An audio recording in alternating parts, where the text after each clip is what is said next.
শাফায়াত ইয়া নবী মুহাম্মদ ইয়া রাসূল মুহাম্মদ তুমি মোর শাফায়াত তুমি মোর শাফায়াত তুমি মোর শাফায়াত তুমি মোর শাফায়াত পেলে দিদার একটিবার পেলে দিদার একটিবার তোমাকে খোদার কসম প্রাণের ভালোবাসা দিয়ে তোমায় ধরিব দুটি চরণ জোরে হবে না সুবহানাল্লাহ আর একটু চিল্লা হবে না সুবহানাল্লাহ নারী তাকবীর পেলে দিদার একটিবার তোমাকে খোদার কসম প্রাণের ভালোবাসা দিয়ে তোমার ধরিব দুটি চরণ বয়স করনি না দেখে বয়স করনি দেখে নাই ইশকে ভাঙে সকল দাগাত তুমি মোর শাফায়াত তুমি মোর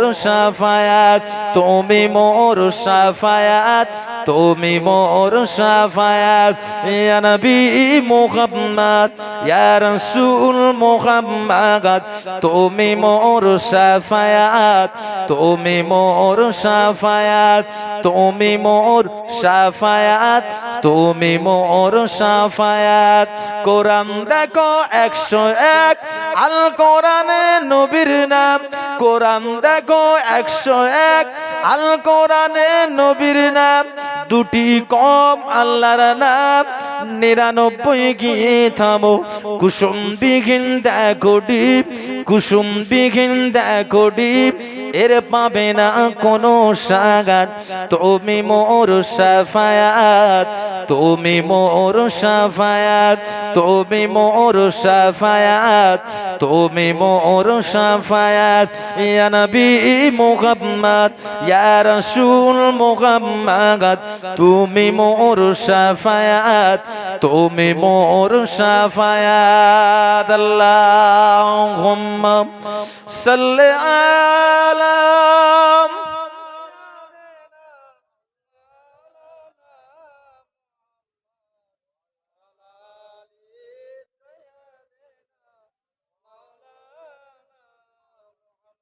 আমার ভাইজানেরা নেককার আল্লাহওয়ালা গনেরা তাই ময়দানে মাহশারের দিনেতে কারো জবানে থাকবে না ইয়া রাব্বি হাবলি উম্মতি উম্মতি আমার নবী আমাদের কত ভালোবাসেন মহব্বত করেন এখনো আমার নবী শুয়ে আছেন আপনার রাউজাতুম মিন রিয়াজুল জান্নাতের ভিতরে মদিনা শরীফে জান্নাতের ভিতরে আমার নবী শুয়ে আছেন সেখানেও আমার নবী এখনো করে যাচ্ছেন ইয়া রাব্বি হাবলি উম্মতি উম্মতি একবার জোরে বলুন সুবহানাল্লাহ সেই নবীকে সাহাবায়ে কেরামেরা কেমন ভালোবেসেছিলেন আর আমরা কেমন ভালোবাসছি আল্লাহর হাবিব সাল্লাল্লাহু আলাইহি ওয়াসাল্লাম মক্কাতুল মুকাররমায় কলেমা দাওয়াত দিচ্ছেন দ্বীন ইসলামের দাওয়াত দিচ্ছেন সাহাবায়ে কেরামদেরকে নিয়ে নামাজ আদায় করছেন আল্লাহ রাব্বুল আলামিন আমার নবীকে জানিয়ে দিলেন ফাসাব্বিহ বিহামদি রাব্বিকা বিল আইসি ওয়াল ইবকার হাবিব আপনি সকাল সন্ধ্যা দুই রাকাত করে আপনি নামাজ আপনার প্রভুর উদ্দেশ্যে আদায় করুন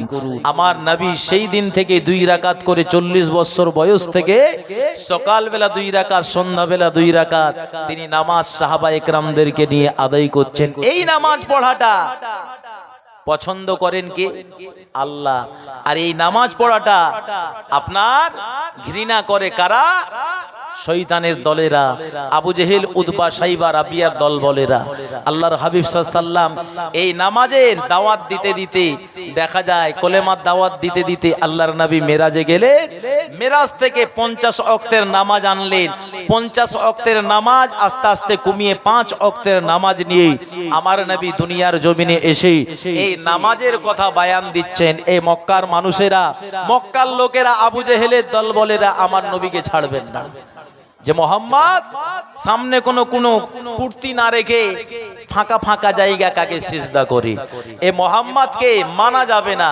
আল্লাহর নবীর এত তার শত্রুতা করতে লাগলো আমার নবীকে মক্কা ছেড়ে দিয়ে মদিনায় পালাতে হলো আল্লাহর নবীকে মক্কা ছেড়ে দিয়ে মদিনার উদ্দেশ্যে রওনা দিতে হবে আমার নবীর নিজের জন্ম ভিটে বাড়ি তিনি ছেড়ে দিতে রাজি নয় কি গো আমাদের যদি আমরা এই বামন গ্রামে বসবাস করছি যদি আমাদের পুরো গ্রামবাসী আমাদের কোনো বাড়ির উপরে যদি অত্যাচার জুলুম করে এই নিজের জন্ম ভিটে ছেড়ে দিতে পারে? কতই না কষ্ট হবে। আমার নবীকে মক্কাতুল মুকাররমা ছেড়ে দিয়ে আল্লাহর হাবিবকে বিদায় নিতে হচ্ছে। আমার নবীকে আর মক্কার জমিনে থাকতে দেবেন না। আল্লাহর নবী বললেন, ও আমার সাহাবায়ে কেরামেরা, আমি রাসূলুল্লাহ, আমাকে মক্কা ছেড়ে দিয়ে ইয়াসরিবে চলে যেতে হবে, আর তোমরা মক্কায় থাকবে। আল্লাহর নবী সাহাবারা বলেছিলেন, ইয়া রাসূলুল্লাহ, হাবিবাল্লাহ, আপনি যেখানে আমরাও সেখানে, আমরা একা একা থাকাটা পছন্দ করতে পারি না। আপনি যেখানে যাবেন আপনার ভালোবাসা মহব্বতে আমরাও সেখানে চলে যাব। একবার জোরে বলুন সুবহানাল্লাহ। আল্লাহ নবী বলেছিলেন, ওয়া মান সাহাবায়ে কেরামেরা, আমি রাসূলুল্লাহ সাল্লাল্লাহু আলাইহি ওয়াসাল্লাম এ মক্কা জালেমেরা আমাকে থাকতে দেবে না, এ মক্কার বেঈমানেরা আমাকে থাকতে দেবে না, আমাকে ঘর ছাড়া করে দেবে। ও আমার সাহাবায়ে কেরামেরা, তোমরা যদি চলে যাও, তোমাদের ঘর বাড়ি জায়গা জমি টাকা পয়সা সোনা দানা সব তো তোমাদের ত্যাগ করে যেতে হবে। তোমরা এটা কি করতে পারবে? আল্লাহ নবী সাহাবায়ে কেরামেরা বলেছিলেন, ইয়া রাসূলুল্লাহ, হাবিবাল্লাহ, হুজুর আমরা টাকা পয়সা পরোয়া করি না, আমরা ঘর বাড়ি জায়গা জমির আমরা মহব্বত করি না। ইয়া রাসূলুল্লাহ, হাবিবাল্লাহ, আমরা আপনার প্রাণ প্রিয় সাহাবী, আপনি বড় ভালোবাসে, আমরাও আপনাকে বড় ভালোবাসি। আমাদের টাকা পয়সা ঘর বাড়ি সোনা দানা আপনার কাছে মনে করি তুচ্ছ। জোরে বলুন সুবহানাল্লাহ। ইয়া রাসূলুল্লাহ, হাবিবাল্লাহ, আপনার সঙ্গে আমরা হিজরত করাটাই শ্রেষ্ঠ মনে করি। হুজুর আমরা কিছু চাই না, আমরা আপনাকেই চাই। জোরে বলুন সুবহানাল্লাহ। ও নওজওয়ানেরা, যুবকেরা, ও সোনার মানিকেরা, আল্লাহ নবী সাহাবায়ে কেরামেরা আমার নবীকে কতই না ভালোবাসতেন, মহব্বত করতেন। তিনারা টাকা পয়সা সোনা দানা ঘর বাড়িকে ভালোবাসলেন না, তিনারা দ্বীন ইসলাম শরীয়তকে ভালোবাসলেন, আল্লাহর হাবিব সাল্লাল্লাহু আলাইহি ওয়াসাল্লামকে ভালোবাসলেন। আর আজকে আমরা মুসলমান, আমরা বলি আমরা মুসলমান, নবীকে বড় ভালোবাসি, নবীকে বড় মহব্বত করি, আমরা ধর্মকে বড় ভালোবাসি। ও নওজওয়ানেরা, যুবকেরা, ও সোনার মানিকেরা, নামে মুসলমানের গন্তি দিয়ে কোনো কাজ হবে না, কোনো লাভ হবে না। কর্মে মুসলমানের পরিচয় দেখাতে হবে। আজকে আমরা যদি নবীকে ভালোবাসতাম, নবীকে মহব্বত করতাম, প্যার করতাম, আমাদের হিজরত না গায়, আমাদের হিজরত হচ্ছে আমাদের কাজ কর্ম ছেড়ে দিয়ে নামাজের ওয়াক্তে সময় মতো নামাজ আদায় করা। একবার জোরে বলুন সুবহানাল্লাহ। কি গো, আমরা নামাজের দিকে ছুটি না আমরা ইনকামের দিকে ছুটে যাই? হ্যাঁ, নামাজ থাক, নামাজ থাক, আমাদের রোজগার করতে হবে। কি করে একতলা থেকে আমার 3 তলা 5 তলা বাড়ি হবে? কি করে আমি রোজগার করে মালদায় আমি 5 কাঠা জায়গা নিয়ে সেখানে ফ্ল্যাট তৈরি করব? বিভিন্ন জনের বিভিন্ন ধারণা। কারণ কাজ তো করছি, ব্যবসা বাণিজ্য করছি, এই ব্যবসা বাণিজ্যতে সময় দেওয়ার কারণে আমার নামাজ আদায় হয় না। অনেকে অনেক রকম আমরা অনীহা দেখাই, কি গো দেখাই না? অনেক রকম কারণ দেখাতে পারি। ভাই কবর, কবর আমাদের কারণ ছাড়বে? ছাড়বে? কখনোই ছাড়বে না। কারণ আমাদের ব্যবসা বাণিজ্য করাটাকেও ইবাদতের সঙ্গে গণ্য করাতে হবে। একবার জোরে বলুন সুবহানাল্লাহ। কারণ আল্লাহ তো বলে দিয়েছেন, ওয়ামা খলাকতুল জিন্না ওয়াল ইনসা ইল্লা লিয়াবুদুন, আমি আল্লাহ জিন এবং ইনসানকে সৃষ্টি করেছি একমাত্র আমার ইবাদত বান্দেগী করার জন্য। তাহলে আল্লাহ আমাদের সৃষ্টি করেছেন একমাত্র আল্লাহর ইবাদত বান্দেগী করার জন্য। আমরা পৃথিবীর জমিনে যাই করি না কেন আমাদের ঘর সংসারে কাজ কর্ম সমস্ত কিছুই হলো ইবাদত বান্দেগি করা। একবার জোরে বলুন সুবহানাল্লাহ। কিন্তু আমরা কর্মটাকে ইবাদত থেকে আমরা সরিয়ে দিচ্ছি। কারণ আপনি নামাজ না পড়লে, আপনি যদি ব্যবসা বাণিজ্য নিয়ে ব্যস্ত থাকেন, আপনার সেই কর্মের সময়টুকু কখনোই ইবাদতের সঙ্গে গণ্য হবে না, সেটা পেট পূজারি হিসাবে আপনার গণ্য হবে। আর আপনি যদি নামাজ আদায় করে, আল্লাহ বলেছেন সিরুকুম ফিল আরদি, তুমি নামাজ আদায় করে জমিনে ছড়িয়ে পড়ো। কিসের জন্য? তোমার ব্যবসা বাণিজ্য কাজ কর্মের রিজিক, আপনার রুজির সন্ধানে আমি আল্লাহ জানিয়ে দিলাম। এই রুজির সন্ধানে তুমি যখন বেরিয়ে যাবে, আবার যখন সালাতের টাইম হয়ে যাবে, তুমি নামাজ আদায় করবে, ওই সময়টুকু আমি আল্লাহ তোমার কর্মের সময়টুকুকেও ইবাদতের সঙ্গে গণ্য করে নেব। একবার জোরে বলুন সুবহানাল্লাহ।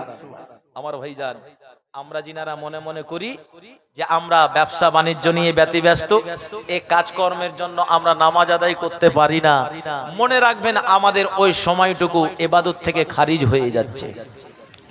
ও দুনিয়ার মুসলমানেরা, নবী উম্মতেরা, ও সোনার মানিকেরা, আল্লাহ নবী সাহাবায়ে কেরামদের বলেছিলেন, ও আমার দ্বিতীয় সাহাবী হযরতে ওমরকে বললেন, হযরতে উসমান গনিকে বলেছিলেন, ও আমার সাহাবায়ে কেরামেরা, বাবা যাও চলে যাও, আমার মক্কাতুল মুকাররমা সাহাবায়ে কেরামদের সঙ্গে করে দিয়ে ইয়াসরিবে জমিনে চলে যাও। আল্লাহ হাবিব সাল্লাল্লাহু আলাইহি ওয়াসাল্লাম এই কথা বলার সাথে সাথে বাবা মক্কাতুল মুকাররমার সমস্ত নবী সাহাবীরা আর থাকলেন না, তিনারা ইয়াসরিবের উদ্দেশ্যে পাড়ি দিলেন। তাদের ঘর বাড়ি জায়গা জমি টাকা পয়সা সমস্ত কিছু ছেড়ে দিয়ে ইয়াসরিবে জমিনে চলে যান। মক্কাতুল মুকাররমা জমিনে শুধু আমার নবী, আল্লাহর নবী 4 নম্বর সাহাবী হযরতে আলী রাদিয়াল্লাহু তাআলা আনহু আর আবু বকর রাদিয়াল্লাহু আনহু ছিলেন তিনার ঘরের মধ্যে। ও নওজওয়ানেরা, যুবকেরা, আল্লাহর নবী রাতে বিনা ঘুমিয়েছে। এদিকে আবু জেহেল, উতবা, শাইবা, রাবিয়া, উমাইয়া ইবনে খাল, উকবা বিন আবু মুবাইদ, এরা কুফার কুরাইশদের বড় বড় লিডার ছিল বাবা। এরা আমার আপনার নবীকে শেষ করে দেবে, জানে মেরে দেবে। ও নওজওয়ানেরা, যুবকেরা, আল্লাহর নবীর ঘর মোবারকটা ঘেরাও করে ফেললেন রাতের বেলা।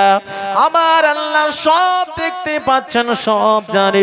আমার আল্লাহ পাক ইন্নাহু আলিমুম বিজাতিস সুদূর, কুফার কুরাইশেরা বেঈমানেরা আমার নবীকে জান থেকে মেরে দেবে। আল্লাহর নবীর ঘর মোবারকটা ঘেরাও করে ফেলেছে রাতের বেলা।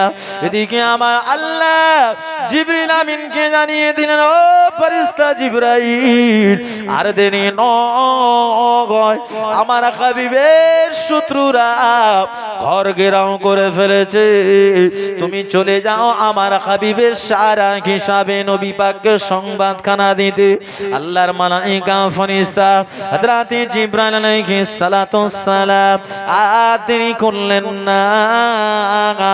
গভীর রাতে আল্লাহর নবীর ঘর মোবারকে হাজির হয়ে যায়। দরজায় যে আঘাত করলেন, দরজাখানা খুলে গেল। আল্লাহ নবীকে হযরতে জিবরাইল আলাইহিস সালাতু সালাম সালাম খানা জানালে, আসসালাতু ওয়াসসালামু আলাইকা ইয়া রাসূলুল্লাহ, হাবিবাল্লাহ, ইয়া রাসূলুল্লাহ, ইয়া হাবিবাল্লাহ, আমি জিবরাইল আপনার ঘরের চতুর্পাশে শত্রু বাহিনী, আমি জিবরাইল এসেছি আল্লাহ পাকের পক্ষ থেকে। আপনি আর মক্কা জমিনে থাকেন না, আপনি মক্কা ছেড়ে দিয়ে আপনি ইয়াসরিবে চলে যান। আমার আল্লাহ পাক আপনাকে ইয়াসরিবে যাবার নির্দেশনা দিয়েছে। আল্লাহ নবী বলেছিলেন, ইয়া কি জিবরাইল, আমার ঘরের চতুর্দিকে শত্রু বাহিনী, এরা ফিস ফিস ফিস ফিস করে কথা বলে।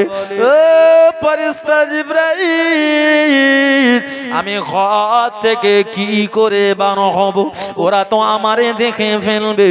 আল্লাহ নবী কথা বলার সাথে সাথে আল্লাহ পাকের কোরআন মাজিদের আয়াতে কারিমা নাজিল হয়ে গেল। ওয়াজালনা মিন বাইনি আইদিহি সাদ্দা ওয়া মিন খালফিহিম সাদ্দান ফাগশায়নাহু ফাহুম লা ইউবসিরুন। জোরে বলুন সুবহান, আর একটু জোরে বলুন সুবহানাল্লাহ। আল্লাহ মালায়েকা ফেরেশতা হযরত জিবরাইল আলাইহিস সালাতু সালাম আমার নবীকে বলেছিলেন, ইয়া রাসূলুল্লাহ হাবিবাল্লাহ, শত্রু বাহিনী হচ্ছে আপনার বিপক্ষে, কিন্তু আপনাকে এবং আপনার শত্রুদেরকে যিনি সৃষ্টি করেছেন সে আমার আল্লাহ, তিনি হচ্ছেন আপনার পক্ষে। জোরে বলুন সুবহানাল্লাহ। যারা আপনি চিন্তা করিয়েন না, আপনি আপনার ঘরের মধ্যে থেকে এক মুষ্টি আপনি ধুলো বানিয়ে তুলে সামনে আপনি ছেড়ে দিয়ে আমার আল্লাহ তাদের চোখে চোখে ধুলো বালিগুলো দিয়ে আড়াল করে দেবে।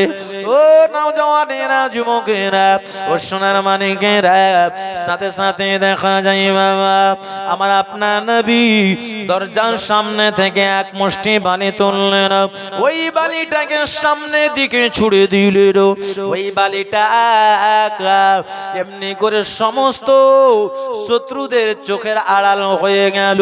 আল্লাহ নবী বেরিয়ে যখন চলে যাচ্ছে আমার নবী অবাক হয়ে গেলেন, কি করে এই বালিটা আমি তো সামনে ছুড়লাম, ওই বালিটা চতুর্দিকে আমার শত্রু বাহিনী, ওই শত্রু বাহিনীদের চোখে চোখে কি করে ওই বালিটা পৌঁছে গেল? কি গো, একটা ঘর, এই ঘরে দরজা একটা থাকে, চতুর্দিকে দেওয়াল, আর চতুর্দিকে যদি আপনার দেওয়ালের পাশে পাশে আপনার লোকজন থাকে, আল্লাহর হাবিব সাল্লাল্লাহু আলাইহি সাল্লাম ধুলো বাড়ি ছড়ালেন সামনের দিকে, সেই ধুলোটা চতুর্দিকের শত্রু বাহিনীদের চোখের সামনে গিয়ে আড়ালো হয়ে গেল। একবার জোরে বলুন সুবহানাল্লাহ। আল্লাহর নবীর মনের মধ্যে প্রশ্ন জাগলো, সব শত্রু বাহিনীকে আমি দেখলাম, কিন্তু একটা শত্রু বাহিনীও আমাকে দেখতে পেল না, কিন্তু তাদের চোখের সামনে সামনে ধুলোবালিটা কি করে পৌঁছালো? অদুনিয়ার মুসলমানেরা, নবীর উম্মতেরা, আল্লাহর মালায়েকা ফেরেশতা হযরত জিবরাইল আলাইহিস সালাতু সালাম ওই সময় বলেছিলেন, ইয়া রাসূলুল্লাহ হাবিবাল্লাহ, আপনি যখন ধুলোটা ছড়ালেন আমি জিবরাইল আমার 600 খানা ডানা দিয়ে আমি এমন আঘাত করলাম ওই ধুলোটা চতুর্দিকে শত্রুদের সামনে দেওয়াল হিসাবে ব্যবহার হয়ে যায়। একবার জোরে জোরে বলুন সুবহানাল্লাহ। ও নওজওয়ানেরা, যুবকেরা, ও সোনার মানিকেরা, ও আমার আম্মা জানেরা, আমার নবীকে কতই না ভালোবাসতেন, মহব্বত করতেন নবী সাহাবায়ে কেরামেরা। গভীর রাতে আমার নবী নিজের ঘর থেকে রওনা দিলেন ইয়াসরিবের উদ্দেশ্যে। প্রতিমধ্যে আল্লাহ নবী সাহাবী হযরত আবু বকরের বাড়ি। গভীর রাতে আবু বকরের দরজার সামনে আমার নবী দাঁড়িয়ে যায়। দরজায় যে আঘাত করেছেন, সাথে সাথে সিদ্দিক আকবর রাদিয়াল্লাহু আনহু দরজা খানা খুলে দিয়ে আমার নবীকে সালাম খানা জানিয়ে দিলেন। জোরে বলুন সুবহান, আর একটু জোরে বলুন সুবহানাল্লাহ। গভীর রাত, রাত 1টা-2টোর সময়, কি গো, রাতের বেলা আমরা ঘরে ঘুমিয়ে যাই, কোনো মানুষ যদি আমাদের ঘরে যায় কোনো প্রয়োজনে, তাহলে সে গিয়ে আমাদের ডাক দেয়, আর আমরা এত বেগড় ঘুমে ঘুমাই, আপনার ফোন করলেও ফোনে পাওয়া যায় না, আর ডাক দিলেও ডেকে পাওয়া যায় না, কারণ সে 1টা-2টোর সময় আমরা বেগড় ঘুমে ঘুমাই। আল্লাহর হাবিব সাল্লাল্লাহু আলাইহি সাল্লাম আবু বকরের বাড়ি যেই গিয়েছেন, আবু বকর রাদিয়াল্লাহু আনহুর দরজার সামনে যে আঘাত করেছেন, কোন রিওয়ায়াতে আছে দরজাতে আঘাতও করেনি। আমার নবী যে হাজির হয়েছেন পায়ের শব্দখানা সিদ্দিকে আকবর হযরত আবু বকর সিদ্দিক হুজুর যে শুনতে পেয়েছে, সাথে সাথে গভীর রাতে দরজা খুলে দিয়ে তিনি হাজির। একবার জোরে বলুন সুবহানাল্লাহ। আমার নবীকে সালাম জানাচ্ছেন, আসসালাতু ওয়াসসালামু আলাইকা ইয়া রাসূলুল্লাহ হাবিবাল্লাহ, আসসালাতু ওয়াসসালামু আলাইকা ইয়া শাফিউল মুজলামিন, আসসালাতু ওয়াসসালামু আলাইকা ইয়া রাহমাতাল লিল আলামিন। এই সালামখানা জানালেন। আল্লাহর নবী চমকে গেলেন, কি ব্যাপার আবু বকর, তুমি কি রাতের বেলা ঘুমাও না? তুমি কি রাতের বেলা ঘুমাও না? ভাই এই জায়গা জলসা হচ্ছে, পুরো গ্রামের লোক কি উঠে চলে আসে যে জলসা শুনবো? হ্যাঁ, সবাই যদি আসে আপনাদের মাদ্রাসা ছড়িয়ে যাবে, জায়গা দিতে পারবেন। কারণ জলসা হচ্ছে, আমরা অনেকে ঘরে এই আপনার আত্মীয় স্বজন এসেছে, খাইয়ে দাইয়ে মেহমানদারি করে গল্প গুজব করে ওই মেহমানদের সঙ্গে করে নিয়ে ঘুমিয়ে যায়। হ্যাঁ, জলসা উদ্দেশ্য করে নিমন্ত্রণ দিলাম, দাওয়াত দিলাম, ভালো জিনিস, কিন্তু খাওয়া দাওয়া করার পরে মেহমানদারি করে কোথায় আসতে হবে? বিছানায় না মাহফিলে? হ্যাঁ, মাহফিলে আসতে হবে। কিন্তু আমরা সবাই আসি না। কি ভালোবাসা, কি মহব্বত! আবু বকর রাদিয়াল্লাহু আনহু তিনি কি বলছেন, হুজুর আমি আবু বকর, আমাকে আপনার মহব্বত ঘুমাতে দেই না। একবার জোরে বলুন, আমি আবু বকর, আমাকে আপনার ভালোবাসা মহব্বত ঘুমাতে দেই না। বাবা আবু বকর, তুই সত্যি ঘুমাওনি? বলছে, হুজুর আমি ঘুমাই না। আজ থেকে 6 মাস আগে আপনি আমাকে হিজরতের নির্দেশখানা দিয়েছিলেন, আমি আবু বকর যে আপনার হিজরতের সঙ্গী হব। কখন আপনি হিজরত করবেন আমি তো জানি না। আমি আবু বকর, আমি আপনার হিজরতের অপেক্ষায় আমি 6 মাস ধরে দিনে রাতে কখনোই ঘুমাইনি। একবার জোরে বলুন সুবহানাল্লাহ। ভাই আমরা জলসা তো শুনবো, কি গো, জলসা তো আমরা শুনবো, আবার দিনের বেলা ঘুমাবো, ফজরের নামাজ পড়ে আমরা ঘুমাবো, কিন্তু এই একটা রাত আল্লাহ রসুলের মহব্বতে আমরা জাগতে পারি না।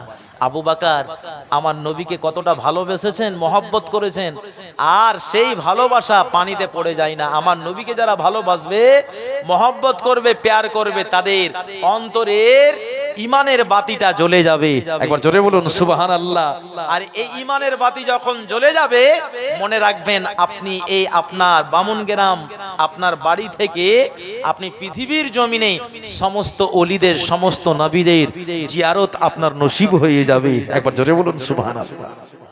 ও দুনিয়ার মুসলমানেরা, নবীর উম্মতেরা, আল্লাহ নবীর প্রাণ প্রিয় সাহাবী হযরত আবু বকর রাদিয়াল্লাহু তাআলা আনহু যখন বলেছেন, ইয়া রাসূলুল্লাহ হাবিবাল্লাহ, আপনি মক্কা ছেড়ে দিয়ে আপনি ইয়াসরিবের উদ্দেশ্যে রওনা দেবেন, আর আমি আবু বকর আমি ঘুমিয়ে থাকব, আপনি আমার দরজার সামনে এসে অপেক্ষা করবেন। আমি আবু বকরকে আল্লাহ পাক এত বড় বিয়াদব করেন না, যার জন্য আমার আল্লাহ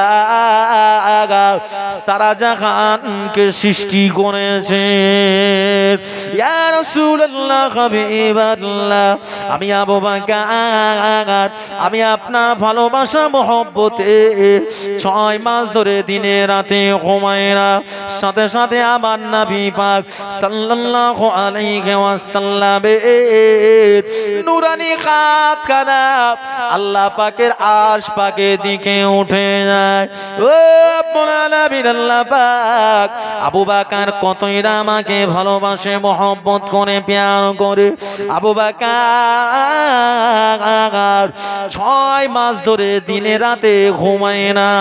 জোরে বলুন সুবহানাল্লাহ। যাই হোক, এ পর্যন্তই থাক। আমার ভাইজান হুজুর কিবলা আসছেন, আমি বেয়াদবি করব না। একবার আমরা সকলে দাঁড়িয়ে যাই, নারী তাকবীর। কি গো, আর একটু জোরে সোরে তাকবীর হবে না? নারী তাকবীর, নারী তাকবীর। সিলসিলা এ মুজাদ্দিদে জামান, সিলসিলা এ মুজাদ্দিদে জামান, পীরজাদা ভাইজান হুজুর কিবলা।